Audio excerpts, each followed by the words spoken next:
नमस्कार दोस्तों, स्वागत है आप सभी को आपका अपना यूट्यूब चैनल बेसिक जीके 99 पर। दोस्तों, आज का यह वीडियो बहुत ही महत्वपूर्ण है और बता दूं उनके लिए ज़्यादा महत्वपूर्ण है जो जेएसएससी की तैयारी कर रहे हैं। दोस्तों, आज के यह वीडियो में मैं बताने वाला हूं झारखंड का सामान्य परिचय, जो कि हर स्टूडेंट को, हर कैंडिडेट को जानना बहुत ज़रूरी है। झारखंड का सामान्य परिचय से जो मैं बता रहा हूँ, इससे 40% प्रश्न आएगा ही आएगा, देख लीजिएगा। तो दोस्तों, मैं रिक्वेस्ट करता हूँ वीडियो अंत तक देखिएगा और वीडियो अच्छा लगे तो एक लाइक कीजिएगा और अपने दोस्तों के बीच शेयर भी ज़रूर कीजिएगा। तो देखते हैं झारखंड का सामान्य परिचय। झारखंड भारत का एक राज्य है जिसकी राजधानी रांची है। झारखंड की सीमाएं उत्तर में बिहार, पश्चिम में उत्तर प्रदेश एवं छत्तीसगढ़, दक्षिण में उड़ीसा और पूर्व में पश्चिम बंगाल को छूती है। लगभग संपूर्ण प्रदेश छोटा नागपुर के पठार पर अवस्थित है। संपूर्ण भारत में वनों के अनुपात में झारखंड एक अग्रणी राज्य माना जाता है। बिहार के दक्षिणी हिस्से को विभाजित कर झारखंड प्रदेश का सृजन किया गया था। इस प्रदेश के अन्य बड़े शहरों में धनबाद, बोकारो एवं जमशेदपुर शामिल हैं। अब दोस्तों, बात करेंगे झारखंड का नामकरण को लेकर। झारखंड का तात्पर्य जंगल झाड़ी से है, इसलिए इसे झाड़ जंगलों का प्रदेश झारखंड कहा जाता है। झाड़ का तात्पर्य जंगल झाड़ी से है, इसलिए इसे झाड़ जंगलों का प्रदेश झारखंड कहा जाता है। छोटा नागपुर पठार में बसे होने के कारण इसे छोटा नागपुर प्रदेश भी कहा जाता है। बहुत बार ये प्रश्न देखा गया है, छोटा नागपुर प्रदेश क्यों कहा जाता है? तो इसका सही उत्तर है, छोटा नागपुर पठार में बसे होने के कारण इसे छोटा नागपुर प्रदेश कहा जाता है। ये तो रहा झारखंड का नामकरण और सामान्य परिचय और उससे संबंधित चौहद्दी जो झारखंड को चारों तरफ से जो राज्य छूती है उसके बारे में जानकारी। अब देखेंगे हम लोग झारखंड का इतिहास। झारखंड का इतिहास में सबसे पहले देखेंगे प्राचीन काल। प्राचीन काल में झारखंड के हजारीबाग ज़िले में लगभग 5000 साल पुराना गुफा मिला है।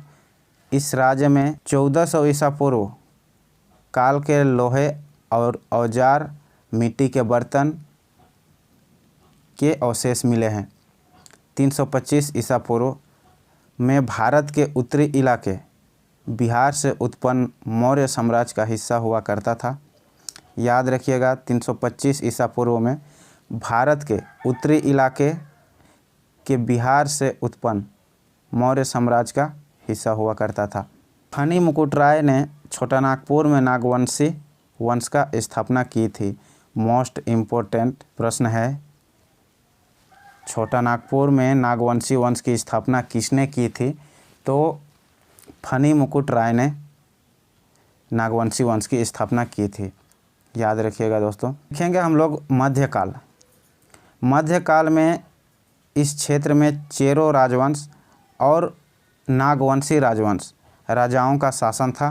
मुगल प्रभाव इस क्षेत्र में सम्राट अकबर के शासनकाल के दौरान पहुंचा, जब 1574 में राजा मान सिंह ने इस पर आक्रमण किया था। 1574 में राजा मान सिंह ने इस पर आक्रमण किया था। दुर्जन साल मध्यकाल में छोटा नागपुर महान नागवंशी राजा थे, ये भी याद रखिएगा। दुर्जन साल मध्यकाल में छोटा नागपुर महान नागवंशी राजा थे। उनके शासनकाल में वे मुगल शासक जहांगीर के मध्यकालीन के सेनापति ने इस क्षेत्र में आक्रमण किया था। दुर्जन के शासनकाल में मुगल शासक जहांगीर के समकालीन के सेनापति ने आक्रमण किया था। राजा मेदिनी राय ने 1658 से 1674 तक पलामू क्षेत्र पर शासन किया। ये याद रखिएगा, मोस्ट इम्पोर्टेंट है। पलामू क्षेत्र पर शासन किसने किया था? तो इसका उत्तर हो जाएगा राजा मेदिनी राय।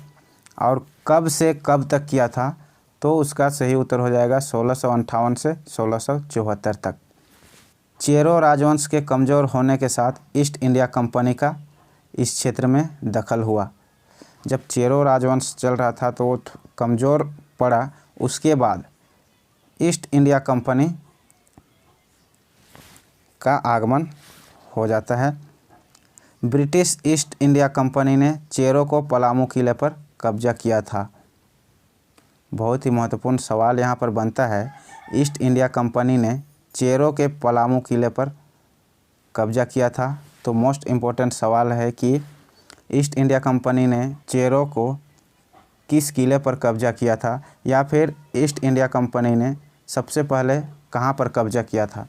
तो उसका सही उत्तर है पलामू किले पर कब्जा किया था।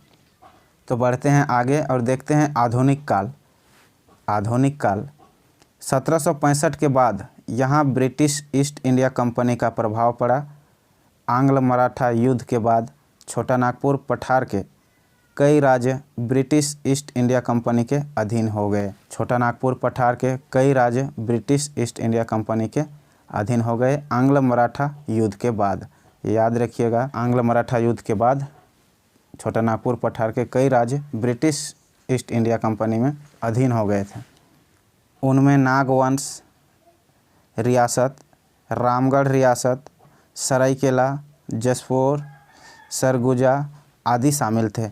जो छोटा नागपुर पठार के राज्य ब्रिटिश ईस्ट इंडिया कंपनी के अधीन हुए, उसमें नागवंश रियासत, रामगढ़ रियासत, गंगापुर रियासत, खरसुआ, सरायकेला, जसपुर, सरगुजा आदि शामिल थे। ब्रिटिश दास्ता के अधीन यहाँ काफ़ी अत्याचार हुए और अन्य प्रदेशों से आने वाले लोगों का काफ़ी दबदबा हो गया था।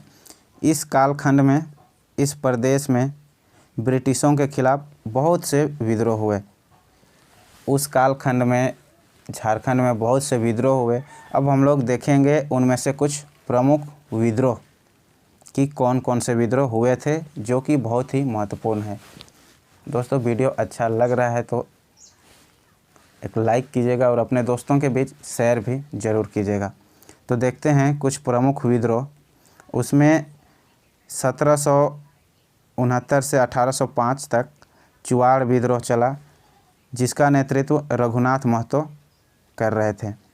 वहीं 1772 से 1780 पहाड़िया विद्रोह, 1780 से 1785 तिलका माझी के नेतृत्व में मांझी विद्रोह हुआ, जिसमें भागलपुर में 1785 ईस्वी में तिलका माझी को फांसी दी गई थी। याद रखिएगा, तिलका माझी को फांसी कब दी गई थी? तो 1785 में। और कहाँ दी गई थी?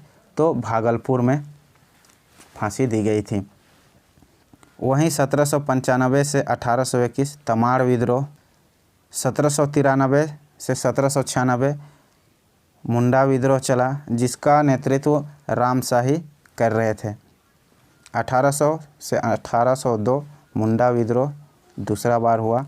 1812 बख्तर शाह और मुंडल सिंह के नेतृत्व में ईस्ट इंडिया कंपनी के विरुद्ध विद्रोह हुआ था। वहीं 1770 से 1771 चेरो विद्रोह पलामू के जयनाथ सिंह के नेतृत्व में हुआ था। ये बहुत ही महत्वपूर्ण है, याद रखिएगा, या फिर हैंड रिटन नोट बनाइए ताकि आप उसे कभी भी देख सकते हैं। 1832 1833 खेरवार विद्रोह, जिसकी अगुवाई भागीरथ, दुबाई गोसाई एवं पटेल सिंह कर रहे थे। 1833 से 1834 भूमिज विद्रोह, जिसका नेतृत्व वीरभूम और गंगा नारायण सिंह कर रहे थे। वहीं 1855 लॉर्ड कॉर्नवालिस के खिलाफ संथालों का विद्रोह, संथाल विद्रोह याद रखिएगा। 1855 से 1860 सिद्धू कान्हो के नेतृत्व में संथालों का विद्रोह चला। वहीं 1857 नीलांबर पीताम्बर का पलामू में विद्रोह। बढ़ते हैं आगे, देखते हैं 1857 में। तो 1857 पांडे गणपत राय, ठाकुर विश्वनाथ सहदेव, टिकैत उरांव, शेख भिकारी एवं बुधू वीर का सिपाही विद्रोह के दौरान आंदोलन चला। वहीं 1874 की बात करें तो खेरवार आंदोलन चला, जिसका नेतृत्व भागीरथ मांझी कर रहे थे। खड़िया विद्रोह 1880 में तेलंगा खड़िया के नेतृत्व में चला। वहीं 1895 से 1900 बिरसा मुंडा के नेतृत्व में बिरसा मुंडा विद्रोह 1895 में आरंभ हुआ था, जो कि 1900 तक चला। इन सभी विद्रोहों के भारतीय ब्रिटिश सेना द्वारा फौजों की भारी तादाद से निष्फल कर दिया गया था।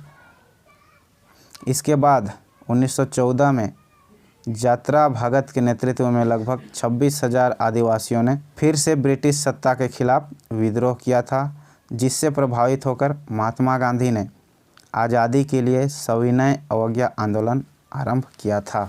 ये तो रहा झारखंड का इतिहास। अब हम लोग बात करेंगे झारखंड का मांग का इतिहास, जो झारखंड का मांग को लेकर हुआ था उसका बात करेंगे। तो झारखंड राज्य की मांग का इतिहास लगभग 100 साल से भी पुराना है, जब 1938 ईस्वी के आसपास जयपाल सिंह, जो भारतीय हॉकी खिलाड़ी थे और जिन्होंने खेलों में भारतीय हॉकी टीम के कप्तान का भी दायित्व निभाया था, पहली बार तत्कालीन बिहार के दक्षिणी जिलों को मिलाकर झारखंड राज्य बनाने का विचार रखा था। तो अलग झारखंड करने का सबसे पहला विचार जयपाल सिंह ने रखा था। यह विचार 2 अगस्त सन 2000 में साकार हुआ। याद रखिएगा, 2 अगस्त सन 2000 में जो विचार था अलग झारखंड करने का, वो साकार हो गया, जब सांसद ने इस संबंध में एक बिल पारित किया। राज्य की गतिविधियां मुख्य रूप से राजधानी रांची और जमशेदपुर, धनबाद तथा बोकारो जैसे औद्योगिक केंद्रों से सबसे ज़्यादा प्रभावित होती है। सन 2015 नवंबर झारखंड राज्य ने पूर्ण रूप ग्रहण किया और भारत के 28वें राज्य के रूप में प्रतिस्थापित हो गया। ये तो रहा झारखंड का इतिहास। अब हम लोग बात करेंगे झारखंड की कुछ भौगोलिक स्थिति एवं जलवायु के बारे में। झारखंड का ज़्यादातर हिस्सा छोटा नागपुर पठार का हिस्सा है, जो कोयल, दामोदर, ब्रह्मणी, खड़कई एवं स्वर्णरेखा नदियों का उद्गम स्थल भी है, जिनके जल क्षेत्र ज़्यादातर झारखंड में हैं। झारखंड का ज़्यादातर हिस्सा वन क्षेत्र हैं, जहां हाथियों एवं बाघों की बहुतायत है। ये तो रहा भौगोलिक स्थिति। अब देखेंगे हम लोग मिट्टी के वर्गीकरण। झारखंड में कौन कौन सी मिट्टी पाई जाती है और कौन कौन से क्षेत्र में किस मिट्टी की अधिकतम पाया जाता है। झारखंड की ज़्यादातर भूमि चट्टानों एवं पत्थरों के अपरदन से बनी है, जिन्हें इस प्रकार उप विभाजित किया जा सकता है। लाल मिट्टी, जो ज़्यादातर दामोदर घाटी एवं राजमहल क्षेत्र में पाई जाती है। लाल मिट्टी जो है वो दामोदर घाटी एवं राजमहल क्षेत्र में पाई जाती है। मैका युक्त मिट्टी, जो कोडरमा, झुमरी तिलैया, बड़का गांव एवं मंदार पर्वत के आसपास के क्षेत्र में पाई जाती है। बलुई मिट्टी ज़्यादातर हजारीबाग एवं धनबाद क्षेत्रों में पाई जाती है। वहीं काली मिट्टी की बात करें तो राजमहल क्षेत्र में अधिकतर पाई जाती है। लेटेराइट मिट्टी, जो रांची के पश्चिमी हिस्से जैसे पलामू, संथाल परगना के कुछ क्षेत्र एवं पश्चिमी सिंहभूम, पूर्वी सिंहभूम में पाई जाती है। ये जो लेटेराइट मिट्टी है वो रांची के पश्चिमी हिस्से में और पलामू, संथाल परगना, पश्चिमी सिंहभूम एवं पूर्वी सिंहभूम में पाई जाती है। देखते हैं आगे। वनस्पति एवं जैविकी। झारखंड वनस्पतिक एवं जैविक विविधताओं का भंडार कहना अतिशयोक्ति नहीं होगी। प्रदेश के अभयारण्य एवं वनस्पति उद्यान इसकी वानगी सही मायनों में पेश करते हैं। बेतला राष्ट्रीय अभयारण्य जो कि पलामू में है, यह अभयारण्य लगभग 250 वर्ग किलोमीटर में फैला हुआ है।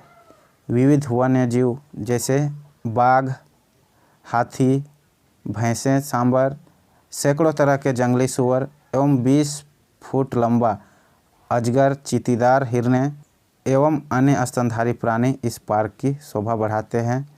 इस पार्क को 1974 में प्रोजेक्ट टाइगर के तहत सुरक्षित क्षेत्र घोषित कर दिया गया था। ये जो पार्क है उसको 1974 में प्रोजेक्ट टाइगर के तहत सुरक्षित क्षेत्र घोषित कर दिया गया था। अब देखेंगे हम लोग जनसांख्यिकी। अब जनसांख्यिकी में हम लोग झारखंड की आबादी लगभग 32.98 मिलियन है। याद रखिएगा, झारखंड की आबादी लगभग 32.98 मिलियन है, जो भारत की कुल जनसंख्या का 2.72% है। कितना? 2.72। यहाँ का लिंग अनुपात 948 स्त्री प्रति 1000 पुरुष है। प्रति वर्ग किलोमीटर जनसंख्या का घनत्व लगभग 414 है। देखते हैं आगे। झारखंड क्षेत्र विभिन्न भाषाओं, संस्कृतियों एवं धर्मों का संगम क्षेत्र कहा जाता है। जैसे द्रविड़, आर्य एवं ऑस्ट्रो एशियाई भाषाएं यहाँ बोली जाती है। हिंदी, बंगाल नागपुरी, खोरठा, पंच परगनिया, कुड़माली यहाँ की प्रमुख भाषाएं हैं। इसके अलावा यहाँ कुड़ुक, संथाली, मुंडारी, हो, भूमिज आदि बोली जाती है। झारखंड में बसने वाले स्थानीय आर्यभाषी लोगों को सदान कहा जाता है। याद रखिएगा, बहुत महत्वपूर्ण प्रश्न यहाँ से बनता है। झारखंड में बसने वाले स्थानीय आर्यभाषी लोगों को क्या कहा जाता है? तो सदान कहा जाता है। झारखंड में कई जातियाँ और जनजातियाँ हैं। यहाँ की आबादी 26% अनुसूचित जनजाति, 12% अनुसूचित जाति शामिल हैं। वहीं बात करेंगे बहुसंख्यक की, तो राज्य की बहुसंख्यक आबादी हिंदू धर्म जो कि 67.8% मानती है। दूसरे स्थान पर 14.5% इस्लाम धर्म। राज्य का लगभग 12.8% सरना धर्म एवं 4.1% आबादी ईसाइयों को मानती है। अब बात करेंगे साक्षरता दर की, तो यहाँ की साक्षरता दर 64.4% है, जिसमें से पुरुष साक्षरता दर 76.8% तथा महिला साक्षरता दर 55.4% है। दोस्तों, वीडियो से कुछ सीख पा रहे हैं तो एक लाइक ज़रूर कीजिएगा और अपने दोस्तों के पास शेयर ज़रूर कीजिएगा। अब देखेंगे हम लोग झारखंड के लोक नृत्य। झारखंड के लोक नृत्य में आता है झूमर, डमकच, पाइका, छऊ, जदुर, नचनी, नटुआ, अग्नि, चौकारा, घटवारी, जामदा, फिरकाल, मथा जिसे झूमर कहा जाता है। दोस्तों, ये झारखंड का लोक नृत्य है, इसे याद रखिएगा। अब हम लोग आगे बढ़ेंगे और हम लोग देखेंगे झारखंड के प्रमुख पर्यटन स्थल। जो झारखंड के पर्यटन स्थल है उसे अब हम लोग देखेंगे। सबसे पहला लोध जलप्रपात, तमासीन जलप्रपात, पलामू किला, देवघर वैद्यनाथ मंदिर, बासुकीनाथ मंदिर, हुंडरू जलप्रपात, दलमा अभयारण्य, बेतला राष्ट्रीय उद्यान, श्री समेध शिखर जी जैन तीर्थ स्थल जो कि पारसनाथ में है, पतरातू डैम, गौतम धारा, छिन्नमस्तिके मंदिर, रजरप्पा जो कि रामगढ़ में स्थित है, पंचघाघ जलप्रपात, दसम जलप्रपात, हजारीबाग राष्ट्रीय अभयारण्य और तोपचाची झील। वहीं देखेंगे मैथन डैम, ये भी पर्यटन स्थल है। पेरवा घाघ जो कि खूंटी में है। Hazaribagh railway station, Panchet dam, Bhantida fall, Lilauri Katrasgarh, Dugdha Pahari Mandir जो कि बोकारो ज़िले में स्थित है। ये सभी झारखंड के महत्वपूर्ण पर्यटक स्थल हैं। अब हम लोग देखेंगे झारखंड के महत्वपूर्ण लोगों की सूची। इसमें है फनी मुकुट राय, मधु सिंह, दुर्जन साल, मेदिनी राय, रघुनाथ शाह, गंगा नारायण सिंह, रघुनाथ महतो, तिलका माझी, बख्तर साय, मुंडल सिंह, नीलांबर सिंह, पीताम्बर सिंह, पांडे गणपत राय, ठाकुर विश्वनाथ सहदेव, टिकेत उरांव, घासीराम महली, सिद्धू कानो, बिरसा मुंडा, तेलंगा खड़िया, जयपाल सिंह मुंडा, अल्बर्ट एक्का, विनोद बिहारी महतो, शहीद शक्तिनाथ महतो, निर्मल महतो, मुकुंद नायक, माधवन, प्रियंका चोपड़ा, महेंद्र सिंह धोनी और अंशुमन भगत, दीपिका कुमारी, पूर्णिमा महतो, निक्की प्रधान, मीनाक्षी सेसाद्री, कृष्ण भारद्वाज, इम्तियाज अली, तनुश्री दत्ता, श्वेता बासु प्रसाद, मधुरिमा तुली, सिमोन सिंह और जयंत सिन्हा। तो ये रही झारखंड के महत्वपूर्ण लोगों की सूची। दोस्तों, वीडियो कैसा लगा कमेंट करके ज़रूर बताइएगा, और अभी तक सब्सक्राइब नहीं किए हैं तो प्लीज़ सब्सक्राइब कर लीजिएगा, क्योंकि झारखंड से संबंधित संपूर्ण सामान्य ज्ञान कवर करने वाला हूं और आप तक पहुंचाने वाला हूं।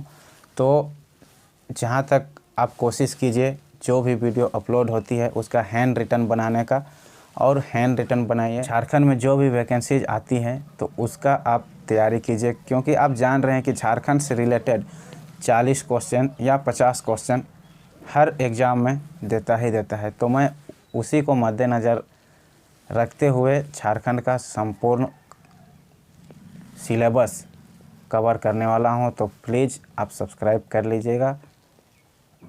मिलते हैं अगले वीडियो में, तब तक के लिए जय हिंद, जय भारत।